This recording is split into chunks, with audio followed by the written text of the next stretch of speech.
Before we do many things, we seek training or get expert help. But when it comes to marriage, many of us like to think, as the Beatles said, all you need is love. Really? Well, joining us now with their perspectives, in the nation's capital, Peter Stockland, the publisher of Convivium magazine and senior fellow at the think tank Cardis. In London, Ontario, via Skype, Emma Donoghue, author of the novels Room and most recently Frog Music. And with us here in studio, Riva Seth, author of First Comes Marriage and The Mum Shift. Sue Ann Kelman, Professor Emeritus of Journalism at Ryerson University. Nora Spinks, the CEO of the Vanier Institute of the Family. And Ronald D'Souza, Professor of Philosophy at the University of Toronto and author of Love, a very short introduction. That sounds like a good title for this program, although we're going to be a little longer than a short introduction tonight. Welcome, everybody. It's great to have you along on this family day. I want to start by putting up, Sheldon, if you would, this graphic, which shows some of the things that you need licenses for after you get some training. For example, you want to drive a car or a truck, you need a driver's license. If you want to be a security guard or a private investigator, you need a license. Obviously, to have a gun, to drive a taxi cab. I guess unless you're Uber. But a taxi cab with a plate, you need a license. Now, here are things that you get licenses for with no training at all. Dog licenses, fishing licenses, birth and death certificates, and of course, the subject of the night, marriage. You need a license to get married, but you don't apparently most of the time need much training to do that. Except, Peter, I'm going to you first on this. You're a Catholic, one of the few religious denominations that actually does require some prep before couples get married. How come? Well, Steve, I think I'll leave the deep theological explanation to my Convivium colleague, Father Raymond D'Souza, not our philosopher there. But really from a lay Catholic perspective, I think the explanation boils down to preparation and practicality. Contrary to the idea that the church is this sort of arbitrary, rule-bound institution, it actually functions constantly bringing people through preparation to moments of discernment. Is this what I want to do in my life? Is this what I should be doing in my life? How am I going to do this? And certainly with marriage, that's absolutely essential. Most people, I think, don't understand, even a lot of Catholics don't understand, that the sacrament of marriage, and obviously for Catholics it is a sacrament, the sacrament of marriage is ministered by the couple itself. Each member of the spouses, they're the ones that are responsible for the sacrament in the exchange of their vows. So the marriage actually takes place not at the Mass, not at the wedding, and certainly not in the signing of a civil contract. It takes place between the couple themselves. And that's where the practicality kicks in. The church understands that people, if they're going to make that decision for themselves, and obviously in a Catholic context, once you've made that decision, the expectation is you're not getting out of it. We don't have divorce as long as there's a true and valid marriage. So practically, you need some instruction, you need some training, and you need the church's strength, which is preparation, in order to be sure that this is what you want to do and to be aware of what you're going to experience once you get into it. Let's get some feedback from the rest of the gang. Sue Ann, what do you think of the idea of getting some training before you get married? I think that it's probably an excellent idea, and I think it would be particularly good for people who think they don't need it. You know, if you're out there planning to get married and you think, well, I don't need that, yes, you probably do. On the end, I have no objection at all, obviously, to people who belong to a church and want to be married within that church, getting the instruction that church deems necessary. The problem is, we have broad agreement on how you drive a car. We do not have consensus on what makes a good marriage, what are the rules of marriage. So I don't think you can have mandatory universal marital training. I don't think this society is in any shape to offer that. Riva, your view? I'm going to take it up a notch. I think in addition to marriage counseling, we should have pre-dating counseling. Pre-dating? Pre-dating. I think we should go into high schools and universities and teach people how to have a good relationship, because the Catholic Church is doing something, but most of us, an increasing number of Canadians, are not going to church or religious organizations. And I think, having a strong marriage or a good relationship is very difficult, and we're not teaching those skills. So pre-dating counseling in the classrooms. In high school? In high schools, why not? Why not start the conversation then and say, what is a good relationship? Just like we're going forward talking about consent earlier and earlier, let's start talking about happy marriages, good relationships, and let's teach people how to do it. Emma, what's your view on whether or not people should have to take some training before they get married? I wouldn't mandate it, but I think it should be taught broadly. I would say I teach my kids about it already. Our kids are only 7 and 11, but I constantly say things like, oh, look, your other mother's brought me a cup of coffee. That's the kind of quality you want to look for in somebody you end up with. You know, I comment early on things like respect, communication, kindness, biting your lip on occasion. I think it was absolutely right that this is a conversation we need to have really early rather than just concentrating on technicalities of either laws or biology. Ronald. Well, the thing is that I don't think that marriage is a very good idea in the first place. In fact, I think it's a terrible idea the way it's conceived by most people, although I could imagine certain ways in which the state could encourage certain sorts of relationships. But its problem at the moment is that it discourages so many sorts of relationships, so that it privileges marriages between just two people. At least we've made some progress in Canada so as not to require that these two people be of different sexes. That's already something. But there are an enormous number of things which are the small print of marriage that nobody knows a thing about until they try to divorce. And of course, that's one very good reason why, indeed, I agree with all of you that there should be extensive training in relationships and in what it all means. But if you've got the right training, you'd realize that marriage is really a bad thing and that the training should be how to not get married. At the risk of going off on a tangent here, but you've just opened such a can of worms I have to dive in. Why do you think getting married is such a terrible idea? Well, why do you think the graphs that your producer sent me this morning show that, on the one hand, half of marriages in Canada end in divorce, and on the other, that they end in divorce primarily in the first 5 years? We're going to show those graphs a little bit later. That is true. But the fact that we don't necessarily do marriage properly doesn't necessarily mean it's a terrible institution. It may just mean we're not doing it well. That's fair to say, isn't it? That's quite true. But I don't think we'll be doing it well until we accept that not just two people, whether of the same or different sexes, but any number of people might want to get together and make some sort of agreement that they're going to do something, and of course specifically having and educating children, which requires that they stay together in certain relationships. But the way in which marriage is defined and the way in which it seems to be founded on the idea of romantic love seems to me to be a recipe for disaster. And I'm very much afraid that if there was training for marriage, that those very things would be encouraged instead of people being told that they weren't such a good idea. Okay, that is definitely a very different program. I am now going to get us back on track. Nora, we haven't heard from you yet. I know you agree with everything Ronald just had to say about nature of marriage and so. No, you don't agree with any of that. That's fine. But how about on the issue of training? What do you think? Well, you know, when we look historically, there have been marriage manuals that go back centuries.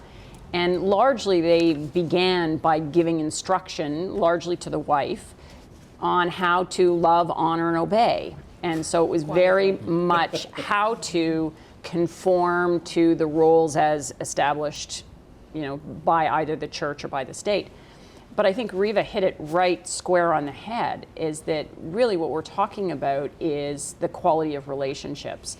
And if we start young and we let children and adolescents and young adults understand how to communicate, how to share feelings, how to understand your own feelings, how to do that with another human being and do that within the context of the community in which you live, whether that's a faith community or whether that's your neighborhood or whether that's just your own extended family. But I think when we go back to the concept of relationships, what do we mean? You know, we've talked a lot recently about bad relationships and rape culture, particularly amongst young adults and particularly at university. Well, imagine if we had started with that cohort back in their preschool years on how to use their words properly, how to express their feelings properly, and what do they need to do in terms of give and take in a relationship so that it's healthy for everybody World might inside. be a different place. Absolutely. Okay, but we know your organization is obviously very solidly in favor of pro-family values and making sure that families are as strong as possible. But do you want to go so far as to say, in order to achieve some of the things you've just referred to, if you want to get married, you have to take some kind of course, training, something or other? Well, I think it really depends on the couple themselves, and if the couple, regardless of where they are, where their roots are, if they believe that before they enter into that committed relationship in a public sense, that they need some support, some counseling, some, as the first speaker mentioned, some kind of counsel in terms of, am I making the right decision, to sort of validate, yes, you are making the right decision. But most people go into marriage because they're in a relationship and they want to make that public declaration or go through a rites of passage, or because they want to have children and raise those children and do it within a structure that they believe they're going to get the most support from their community. Sue-Ann. I just have to throw in one Grinch-like warning. I started trying to picture this. I do agree that people have to start thinking about the issue of dating, relationships in general, long before they get to the marriage stage. But then we download everything to the high schools and you start picturing it. Our marriage rates are already exceptionally low. You have the students go through these courses, probably taught by the phys ed teacher. They're traditionally taught by the phys ed teacher. They hit the age of 17, they're in university, and what is the attitude? Dating. I took that in high school. It was even more boring than algebra. I'm not doing that. So I would worry a little bit about trying to, it's like the idea of the mandatory course on marriage. Who teaches it? What are their credentials, and are they any good at it? I'm happy to have you teach it. You sound like you know what you're talking about. You actually believe that? Yeah, sure. Well, listen, some of you have referred to the numbers already, and Ronald referred to the copious charts that were sent down earlier today. So let me share with our viewers what you folks already know. Sheldon, shall we bring these up here? Here are some numbers on marriages and divorces in Canada. The marriages at the top line, the blue line, and as you can see, as Sue-Ann just referred to it, that number is starting to decline. Fewer among us are getting married, but similarly, fewer among us are divorcing. Let's go to the next graph. What are the odds that you're going to get a divorce? Well, apparently, we are sort of flatlined right now. It's about 40% in Canada, which is down from, you saw that peak in the mid to late 1980s. So we're pretty steady as she goes, 40% right now. Here's the next chart, which I think is really interesting. When do people divorce? When are you most vulnerable to getting a divorce? And it seems that if you can get past year 4, your odds are better, right? Very few people, as the chart indicates in the bottom left-hand corner, get divorced within the first year. Some, but very few. But then there's something about year 4. There's a real spike there. But if you can get past there, you're sort of not doing badly as you get into older age. Let's get into some of this here. Peter, what do those numbers all suggest to you? Well, you know, years ago, Steve, G.K. Chesterton wrote a wonderful essay called The Superstition of Divorce, in which he talks about the philosophy of the hatchet. And it's the idea, which is very, very prevalent, in fact dominant, I would say, in our society, that if you can take an axe or a hatchet and split something in half, then the two halves demonstrate that its nature is to be broken in half. And in fact, that's the way we've approached marriage. That's the way we've looked at marriage from probably the late 1950s or 1960s on. If you actually look at it as that marriage, once you've said, look, we're in, unless there's obviously physical abuse, emotional abuse, or some kind of thing going on in the marriage that makes it physically impossible to stay, that once you're in, and you've bonded together, you've come together, you've given a vow, not just a legal contract, but a vow to stay with that person. If that's the expectation going in, I think you see a lot of difference to the shape of that graph. But if you believe that the nature of the thing is just to be split in half because you can split it in half, that's what you get. Emma, what do the numbers say to you? They make me all the more grateful that I've never tied the knot, because Chris and I are about halfway through that graph and we're at the 21-year mark. And We've never got legally married. We're very glad that the option is available. You know, we want the rights to be equal, but we've never done that partly because same-sex marriage was only legalized when we already had the kids and the mortgage and so on. So I suppose what that graph shows me is that a certain percentage, perhaps up to half of couples, are not going to break up, are going to break up, and that, you know, you can promise all you like, but it's not actually going to stop that from happening. So I prefer to take it a year at a time. So when I look at marriage as a concept, I see it very broadly as committed relationships. I don't think it's that important for all of us to actually tie the legal knot, either legally or religiously. Reva, what jumped out at you? What jumped out at me is that after 4 years, I think what's happening is people are jumping into marriage with unrealistic expectations. And it's around those 3 to 4 years where you realize this isn't what I thought it was going to be. And then they get out. And I think that goes back to, we need to encourage people to deliberately think about, why are you getting married? What are you looking for? Because right now you're getting married because it's the next thing to do. It seems planning a wedding is fun. It's at a life stage. Your friends are doing it. And so I think we really need to get people to say deliberately, why are you getting into this? Because that and the myth of the soulmate, I'm really anti the soulmate, and I think that's part of the reason as well. We see that after 4 years. You're anti a single soulmate, or that the concept even exists? The concept even exists, the idea that if you were the right man for me, if you were my soulmate, then marriage should be easier. And 4 years in, maybe you're not my soulmate, and maybe there's a better one who can solve what's wrong, instead of saying, these expectations and the burdens that we put on marriage, on our partners, that's what I think we need to reevaluate a bit and step back and say, you know, like, let's think about it. Let's be a little more deliberate. Let's say maybe there's many people, maybe it's not a marriage, it's cohabitation. But let's actually think about it instead of letting rom-coms and just standard cultural norms fill the void for us.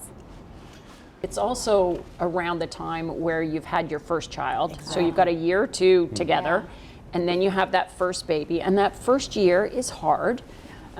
It's also when you've got a significant, for most families, a significant drop in family income because somebody's on maternity or parental leave, or in Quebec, paternity leave.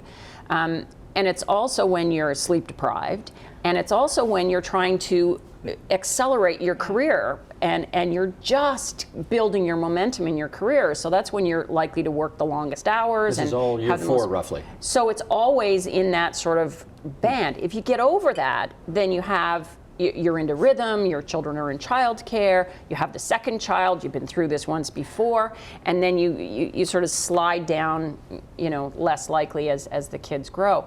But I don't think we can underestimate the significant stress that families have from a financial perspective, which is the primary reason why marriages tend to fall apart in the first place. So I want to throw in something else, which is the evolutionary psychology stuff.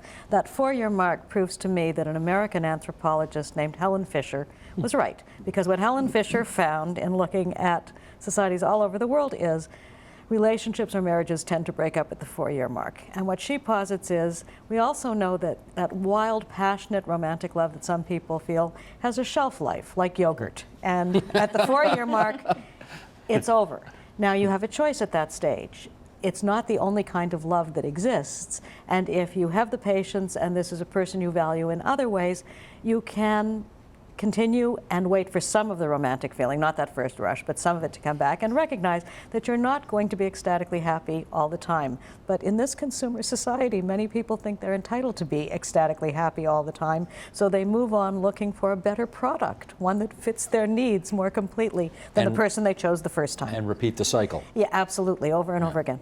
Ronald. It's exactly what I was going to cite, is the research that shows that, in fact, this kind of passionate romantic love has a shelf life, exactly the expression that I use. And of course, if you go into marriage with the idea that this is what it's all about, then it's bound to be sadly disappointing. And of course, there's another, in other words, a kind of crucial feature of that phase of romantic love, which some people call limerence. I kind of like that word because it's a special word for that very specific kind of intense, romantic, obsessive love. That one of the features of limerence is the absolute certainty that it will never change. And it's so deeply clear. I mean, if there were a God, it would show how cruel and vicious that God is, that he has instilled in us this absolute certainty that something which he is also made not to last will last. It's a cruel joke. And if you could just, Actually, one of if the I could things jump that in, one of Steve. the things that I think that a training in relationships would do at an early age is to try and make people understand these two extremely rebarbative truths. That on the one hand, you're going to think it's going to last forever. And on the other hand, you can be absolutely sure that that won't last forever. I just want to break in with something really short here. Sue Ann, you But first, it- and then Peter. Of course, but it's important. You're absolutely right, except have you ever tried arguing with someone who's in love? You know, this is not the person you think it is. You need to take time. It is one of the times in people's lives when they are completely irrational and they think that you see less than they do, not more, because of course you are not capable of the depths of love which That's they why are it's a cruel joke. experiencing. Exactly. Yeah, exactly. Peter Stocklin, come on in.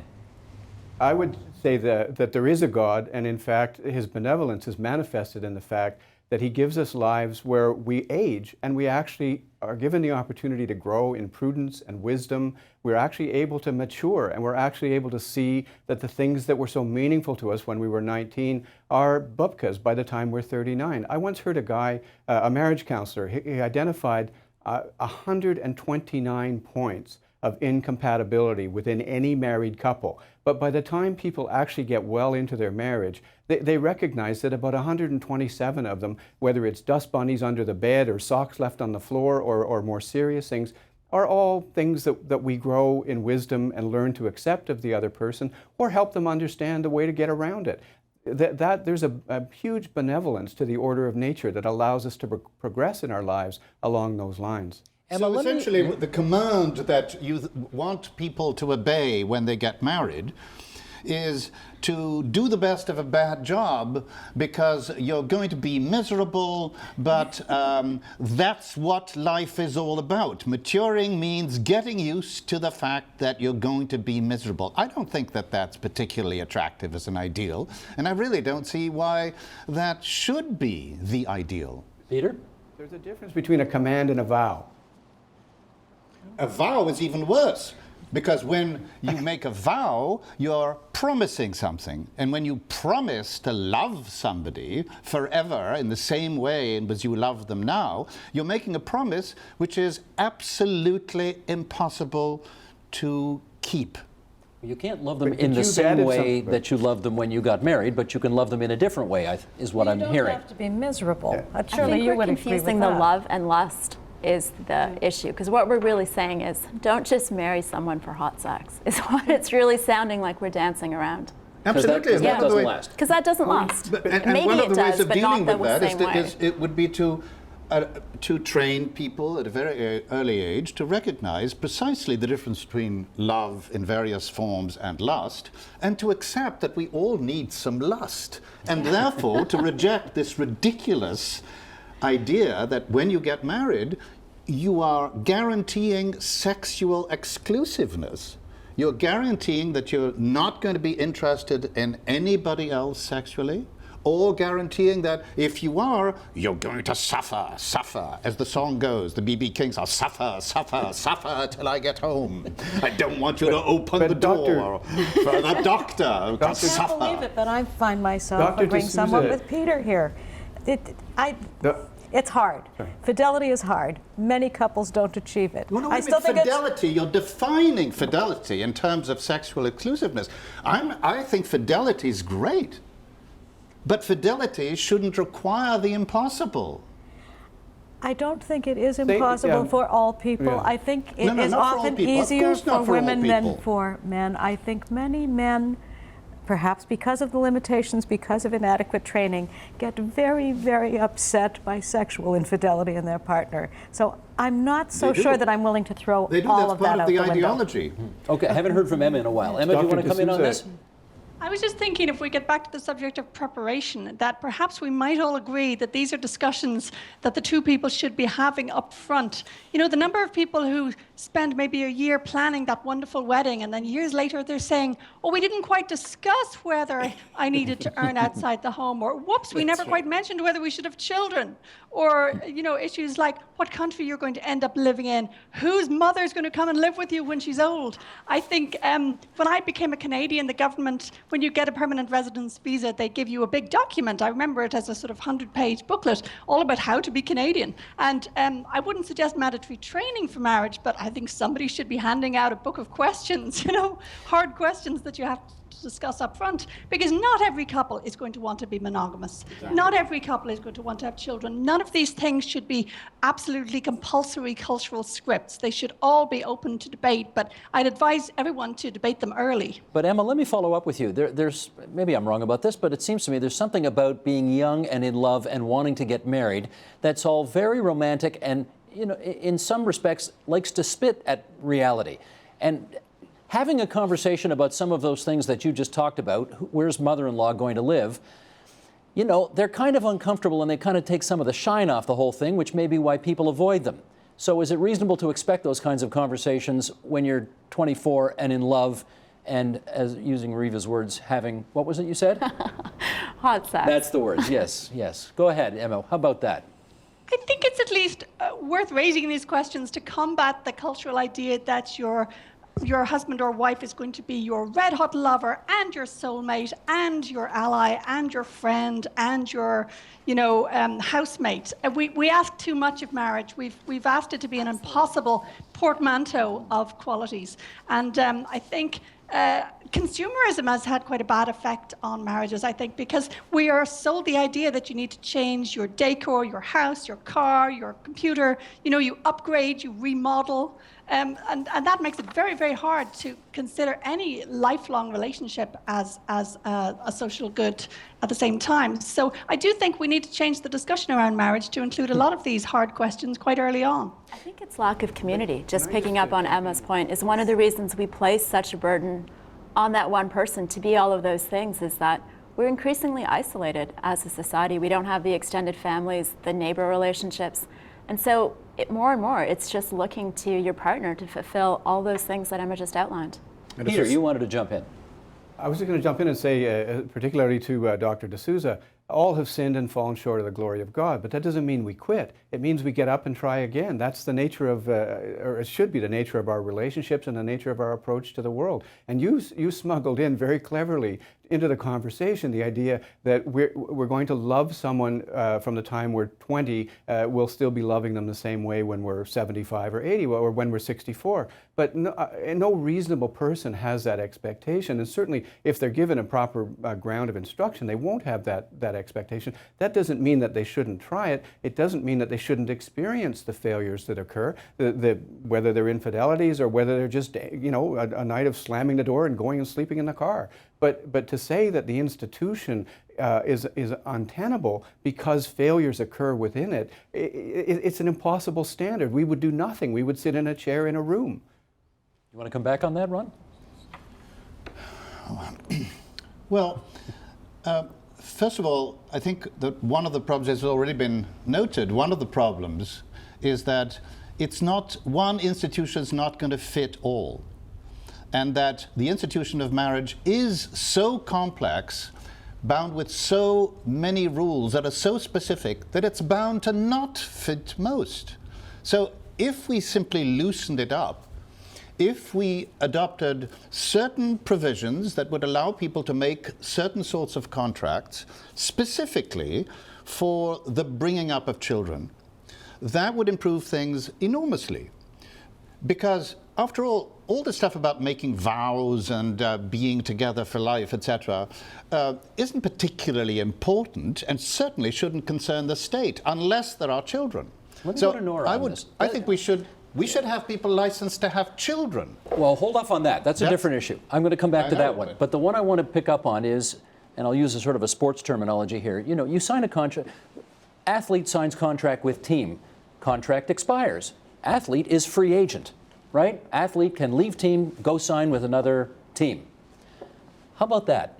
Well, there's a couple things. One, the context that we're living in today is very different than ever before in history. So now, if you reach the age of 65, your life expectancy at that point is another 25, 30 years.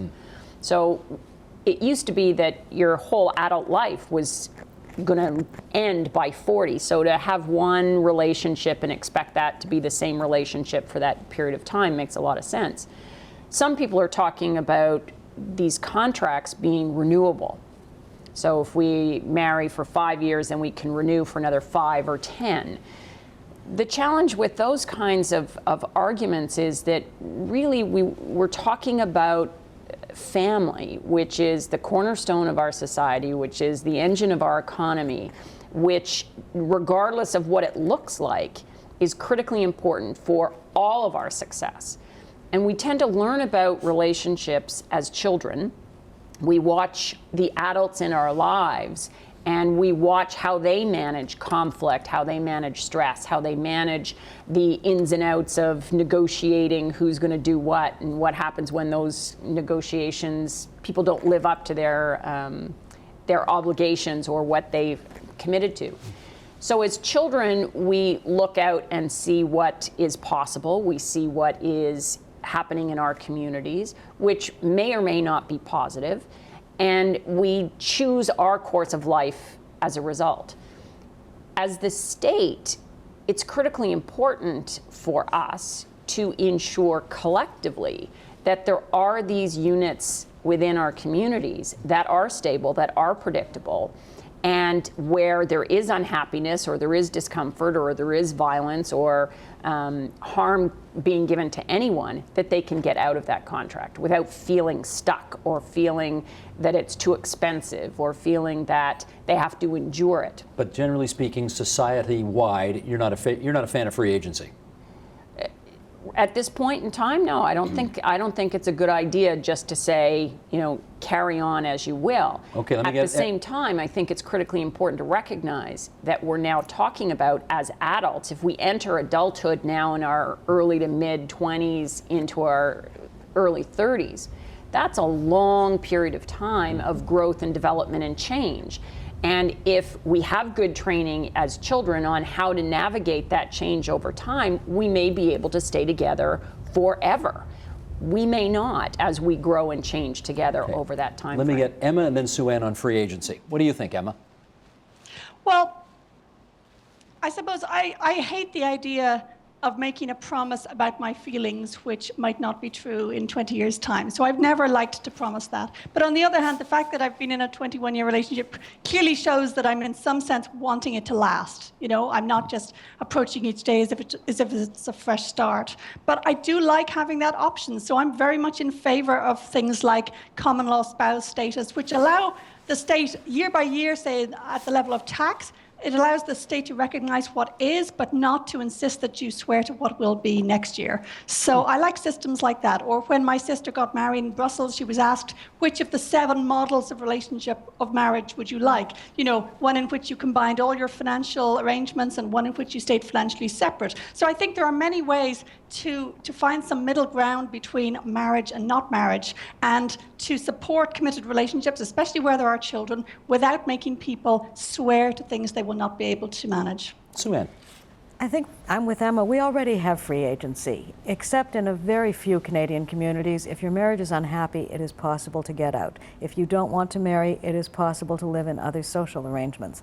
I'd like to put in a word briefly here for the vast bulk of the population. I married late in life. I would not have for anything given up my selfish, solitary years where I did what I want, with whom I want, when I wanted. And Edward Shorten, who is at University of Toronto and writes about these issues, said, sure, that kind of life is great for you, when we were arguing about one of his books, but it's terrible for other people. It's terrible for most people. I look around now at the proportion of the population who are living alone in a world, as Riva says, where we don't have community, we don't have the extended families. It's terrible for them. This is not the time in our history to give up on the ideal of marriage, even if it doesn't always work.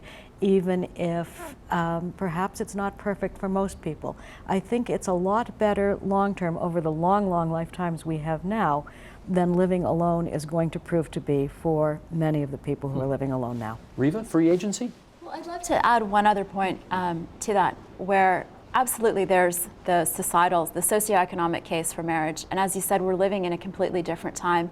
And I think there's a strong economic reason to get this conversation right, where the new world of work is hitting us all. And Sheryl Sandberg pointed out that one of the biggest career decisions you'll make is who you marry.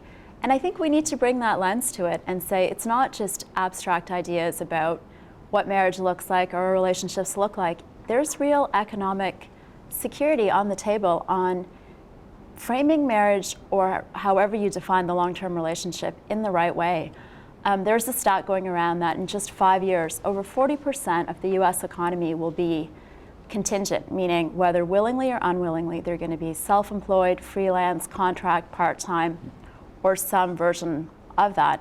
And I think it really goes back to the economic case for stable relationships or groups, however it is. There's a real economic reason to think about marriage in a new way. Does that trouble you at all, that you would start thinking of marriage as a kind of an economic arrangement as opposed to true love?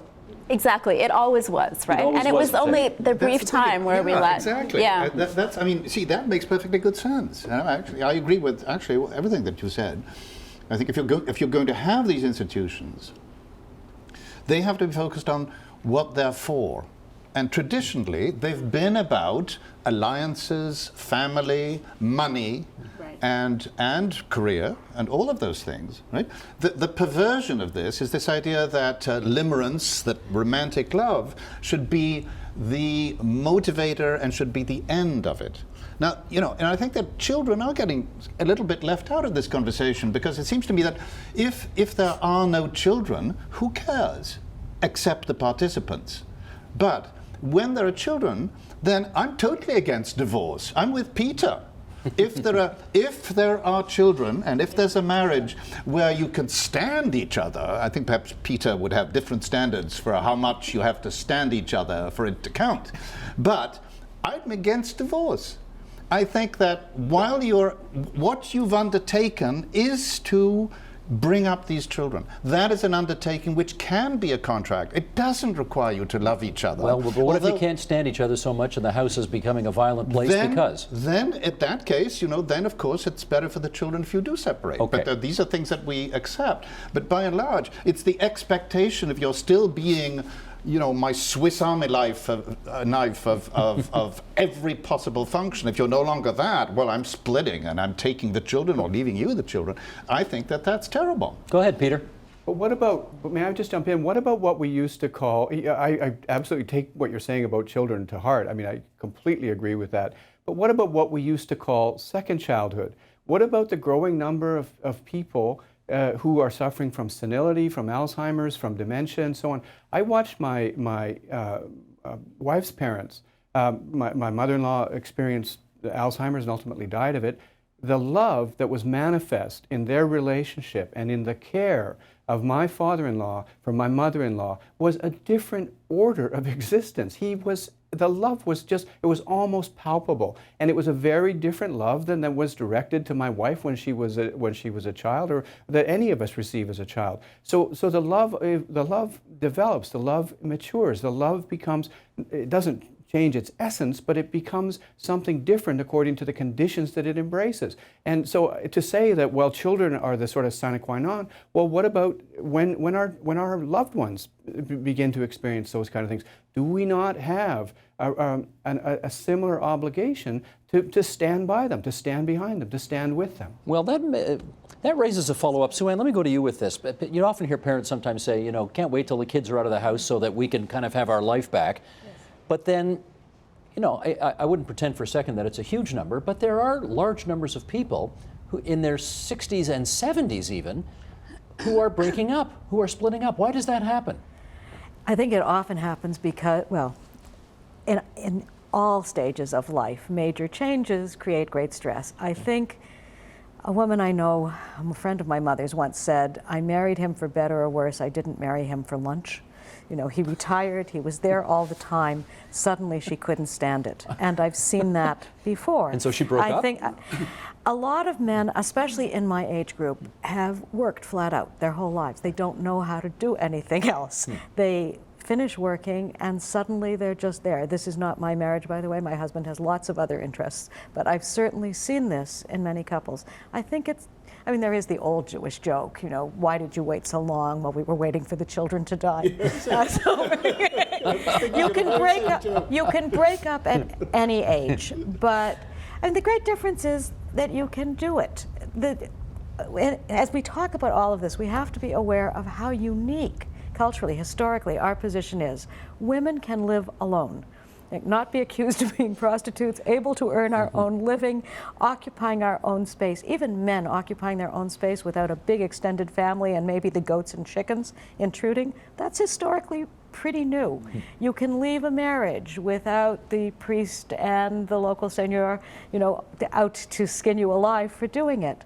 We have these new freedoms and they are difficult. We're learning how to deal with them. So I'm not surprised that some people in their 60s and 80s are quitting. Don't forget also that there's something else. The kids in their 40s are sometimes coming home now because they've lost jobs. Right. That puts some strain on too. Yeah. Nora, I presume you guys have done some studies on this and you may have some numbers about people who divorce in their 60s and 70s? Yeah, well, there's a couple of things about what we refer to as gray divorce or senior separation. And it really goes back to the economic conversation, is that earlier when you've got all those expenses, you're raising those children, you're investing in their education, they've moved back home, you're opening your home to them.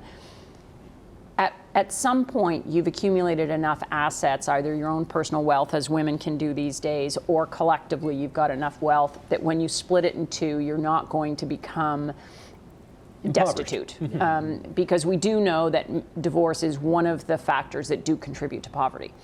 And so we are seeing now this freedom, this flexibility. Curiously, we're also seeing that those divorces later on in over 60 are often initiated by the woman. Whereas in that first 5 years, those divorces are often initiated by the men, and their partners are shocked and surprised. And the same with seniors, only it's the women and the men are shocked and surprised. But what's interesting— women have had it, they've just had enough taking care of their men. That's probably what motivates it, eh? Or it's just personal growth, and they see another 25 years ahead of them, and they say, okay, now I've raised my children, I've cared for others, now it's time to care for me. And so they're stepping into that stage of life. But it's also interesting when we look at divorce, and as was mentioned earlier, sort of senior care or care in a crisis. And those connections, those relationships that we've had, even though we might not be able to live together or remain in a marriage, when it comes to providing that care, when you look at the circle of support around somebody who's got a life-threatening illness or dealing with Lou Gehrig's or Parkinson's, often it's the exes that come in and are a big part of that circle of support, whether there were children or not. End of life often brings these very complex blended families back together because it's the connection that they've had that's critically important. And in the absence of community connections and more of the exclusion, those connections stand the test of time. And even though we might not remain in a marriage forever, those connections, that history, you can't go back and undo that. You can't go back and have never been married to that person. You will always have those connections. And children just accelerate that to a depth and a degree that is just really enriching and joyful for most of us, even if you've gone through a divorce or a separation. And remember, most divorces these days are achieved through mediation, no longer these sort of Hollywood style, cutthroat, angry, violent sort of separations. Maybe what we need actually is better templates and examples on how to divorce. Going to Hollywood, thinking of Gwyneth Paltrow and her conscious uncoupling, but maybe there's something there that we need to learn how to come together better and then come apart better. You did laugh, though, when you read that in the newspapers, didn't you? Conscious uncoupling? I did. You did laugh, okay. I did laugh. But now I just use the term, so it stuck with me. We've been studying divorce forever, and the Institute's been around for 50 years, but what's interesting is we were about to re-release sort of the modern paper on divorce, and we couldn't come up with the right terminology, because you can't just say marriage, because that excludes 60% of the committed relationships in the province of Quebec, because most of them are common law and not married in the traditional sense. So we did come to the concept of, is the new modern paper about marriage and divorce really about coupling, uncoupling, recoupling, and what does that mean? And then that eliminates pushes more to the fringe those that might have more than two adults in a relationship. So unlike the title of that new book, Gwyneth Paltrow might actually be right about something. She might be right about this. You heard it here Emma, first. let me go. We're down to, forgive me, Peter, for a second. We're down to, I think, about 5 minutes and change here. Sorry, how much? 10 minutes to go. Okay, so let's in our remaining 10 minutes get into some of this. I want to know what constitutes a good marriage. And Emma, I know technically you're not married, but you are, cohabitating, you are raising children together, you have made a life together, you don't have the piece of paper, but for all intents and purposes, you are, well, I should ask, I shouldn't assume. Are you, for all intents and purposes, married? We're a pair, we're a couple. Yeah, we're in it for the long haul. And for me, one crucial thing is equality. And in fact, what's always scared me off marriage as a legal concept is its terrible history of inequality. And I think one thing that same-sex couples can bring to the discussion of marriage nowadays is that we have no assumptions about who's going to take out the garbage. And nobody around us is going to assume which of us should take out the garbage. And I think a lot of men and women find that they go into marriage in a very sort of egalitarian spirit, and then often they lose that through having children, through assumptions of employers about who'll stay later at work. So I think for me, what would be a deal breaker is any arrangement which limited my sense that I was absolutely equal in the relationship, and that everything could be negotiated, and that my career mattered just as much as the other person's career, and that we could have kids without me becoming the mum and not the writer. So for me, that's been a crucial thing. And of course, all the other traditional qualities like communication, having a lot of activities in common. I would say, for instance, going to the cinema got us through the first 10 years, and then since the kids, Netflix has been our salvation. So, there are a lot of very ordinary, down-to-earth things, kindness. But I think having this assumption from the start that neither of us is going to be the wife or the one who comes second, I think that's been very, very helpful. And we do hear that all the time, where wives say, how do I get a wife? Where can I find a wife? What constitutes a good marriage for you, Riva? I think it's really individual, and I think it's ever-changing. That's been the biggest surprise. I've only been married for 11 years, and I have 3 kids. But I have noticed that, what was a good marriage in the beginning is something different 2 to 3 years in, and then 7 to 9 years in. So I think we need to get that message out, that it's individual, define it for yourself, and realize that it's always changing. It really is a journey. Is your life nuts? Yeah, my life is insane. It is. I can imagine. You got three kids. What ages? They're 2, 5, and 8. I was just drinking a Red Bull while I was in the green room here, just to try and wake it up. Little pick-me-up to get you. Little pick-me-up, yeah. Okay. Sue-Ann, what constitutes a good marriage? I think enough trust that you know that the person is not going to leave on those occasions when you behave your worst, but most of the time together, you're trying to work to be better. I mean, it is the therapeutic idea of marriage, but I think it's as good as anything else. I think it works. You're with someone who encourages the best parts of you. You try to work on the less pleasant parts of you in order to be a better partner for them. And I think that that is a good marriage. I'd like to point out one advantage that's not apt to come up otherwise. The price of energy will eventually go up again, and the lovely thing about being with someone, married or not, is you can keep the bedroom much colder if you're sharing a bed with someone else. Very and important. There is a lot to be said for getting into bed every night with the same person. I think it is a different kind of relationship than a series of affairs or a group arrangement of some kind. It changes things in ways I could never anticipate until I married. How old were you when you got married? Can I ask that? I was 48. For your first marriage? For my first marriage, 48. yes. And you're still married? And we're still married, yes. And let's see, we will have met 20 years ago, Valentine's Day. Oh, you're kidding. Yeah, 1995. You met on Valentine's Day? Met on Valentine's Day. My goodness. Okay. Congratulations. That's Thank you. lovely. Okay, we know you don't like marriage. We know you're not nuts about the I totally agree with everything that people have said. No, I understand, but and you're I especially want to emphasize the fact that as individuals, we're all different. And the weird thing is that when all these different individuals make a twosome or a threesome or a foursome, whatever it may be, we somehow expect them all to fit into the same mold. I mean, it's completely insane. And that, of course, the change is one of the many things that is involved. And if you could, if you can change dynamically together over a long period of time, it'd be fantastic. And get to the stage that Peter described, where people who take care of one another when they're old and infirm. So, I mean, all these things are incredibly beautiful, wonderful things.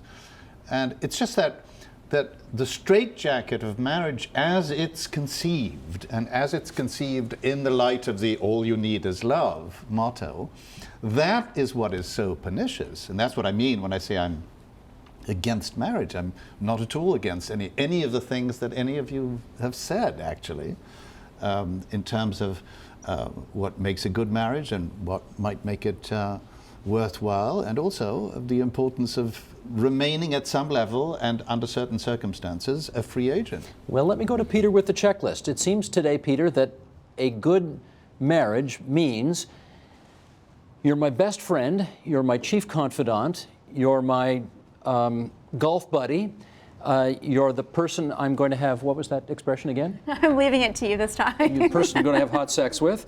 We're going to be co-parents as well. We're going to probably be co-property owners at some point. Is it possible to have a good marriage today and encompass all of those things? Well, I think it is if you enter into it with the idea that expectations beget outcomes. Which is a bit of a banality, but it's actually very, very important. It's simple, but it's important. What you expect going in.